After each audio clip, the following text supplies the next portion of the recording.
না বাবা, আর বসে থাকলে চলবে না, আমাকে যেতে হবে। যাই, বনের ধারে কিছু কাঠ কেটে নিয়ে আসি। ওগুলো বাজারে বিক্রি করে চাল ডাল নুন সব কিছু কিনে নিয়ে আসতে হবে। বুঝতেই তো পারছো বাবা, আমি বসে থাকলে চলবে না। যাই বাবা। তাড়াতাড়ি বাড়ি ফিরতে হবে, আর বাড়ি ফিরে গিয়ে রান্না করতে হবে।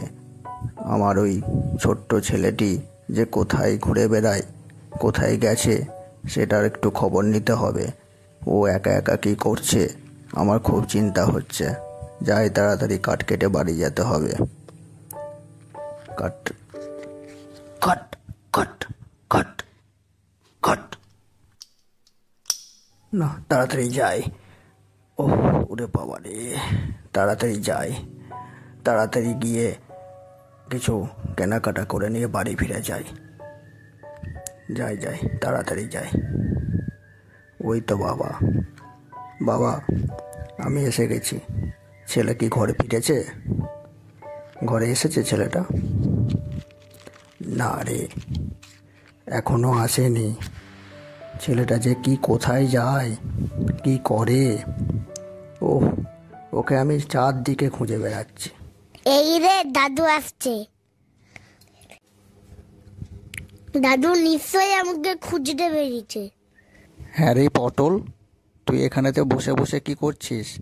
তোর বাবা ওদিকে তোকে খুঁজে খুঁজে শেষ। তাড়াতাড়ি বাড়ি যা, তোর বাবা অনেকক্ষণ ধরে তোকে খুঁজছে। দাদু আমি একটু খেলে নি, তারপর যাচ্ছি। যা, তাড়াতাড়ি যা, তোর বাবা খুঁজছে তোকে, তাড়াতাড়ি যা। ঠিক আছে, যাচ্ছি দাদু, তুমিও তাড়াতাড়ি ঘর চলে এসো। দেরি করবে না দাদু। যা, তাড়াতাড়ি যা, তাড়াতাড়ি চলে যা, তাড়াতাড়ি ঘর যা। তোর বাবা তোকে অনেকক্ষণ ধরে খুঁজছে, তাড়াতাড়ি যা। আমি যাচ্ছি, তুই যা। তারপর পটল বাড়ি ফিরে গেল। বাড়ি ফিরতে ফিরতে তার বাবাকে দূরে দেখতে পেয়ে পটল দৌড়ে বাবার কাছে ছুটে গেল। তারপর পটলকে নিয়ে বাবা বাড়ি ফিরল। বাড়ি ফিরে সে পটলকে নিয়ে অনেক গল্প শোনাবে বলল। তারপর একদিন পটল নিজেই গেল বনেতে কাঠ কাটতে। কাঠ কাটতে গিয়ে দেখল সে একটা দূরে বানর বসে আছে। বানরটি তার কাছে গিয়ে বলল, এই পাঁঠাল, পাঁঠাল, তুই এখানে কি করছিস? তুই বনেতে এসে কি করছিস? না, এই তাড়াতাড়ি যা, এখানে বাঘ বেরোয়, তুই জানিস না? বাঘেতে খেয়ে নেবে, তাড়াতাড়ি চলে যা। এই বৃষ্টি নেমে গেছে, তাড়াতাড়ি দৌড়া, তাড়াতাড়ি যা। তোকে কাট কাটতে হবে না, এখানে বাঘ বেরোয়।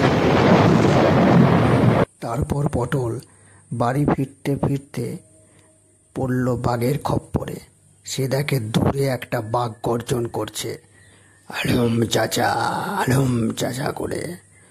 তারপর পটল ভয়ে গেল। তারপরে তার বাবা দৌড়ে দৌড়ে এসে বাঘটার সামনে এসে দাঁড়ালো কুড়োল নিয়ে, আর বাঘকে উপযুক্ত জবাব দিল। আর বাঘ ভয়ে ছুটতে পালিয়ে গেল। তারপর পটলের বাবা পটলকে নিয়ে বাড়ি ফিরল। আর বাড়ি ফিরতে ফিরতে বলল, দেখ পটল, তুই আর কোনো দিন এভাবে বনে যাস না। আজকে আমি না থাকলে তোর কিছু একটা বিপদ ঘটে যেত। তুই আর কোনো দিন যাস না এইভাবে আমাকে না বলে। ঠিক আছে।